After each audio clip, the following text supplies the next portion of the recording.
today's video, I'm going to teach you how to make Elementor your default editor, a handy trick that can streamline your web design process and save you tons of time. Switching to Elementor as your default gives you immediate access to its powerful drag and drop interface anytime you edit a page, so let's get into it. First, you'll need to log into your WordPress dashboard. WordPress is the backbone of your website, so head over to your login page and enter your credentials to access the dashboard.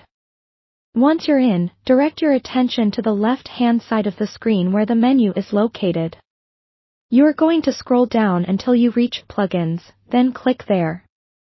This section houses all your installed plugins and is essentially the hub for all added functionalities on your WordPress site.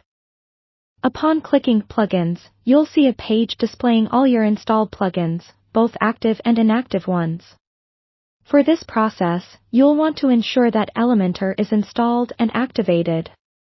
If it's not, simply click Add New and let the WordPress repository appear.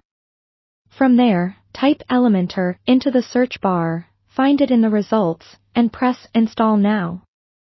Don't forget, you need to activate it once it's installed.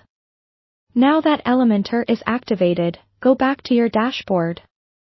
We're setting up Elementor as the default editor for posts, so still within the dashboard menu on the left, look for Elementor. Hover over it and from the pop-out menu, choose Settings. The Settings page provides a deeper look into how Elementor is integrated into your WordPress site.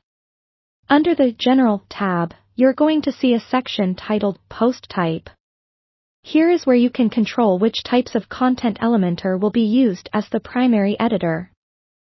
Go ahead and check the boxes for the types of content you want to use Elementor on. Typically, people select pages and posts, but this choice entirely depends on your website needs.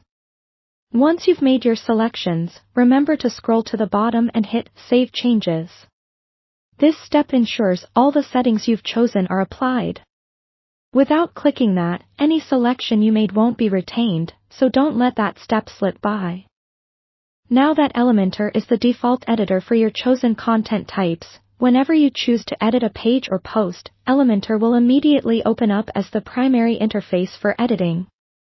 With Elementor as your default, you can dive right into designing without needing any extra steps, giving you a seamless, efficient start to building beautiful pages. That's it for today's walkthrough. You've now successfully set Elementor as your default editor, positioning you for a smoother web design experience. Thanks for watching, and don't forget to like and subscribe for more tutorials that make web development easy.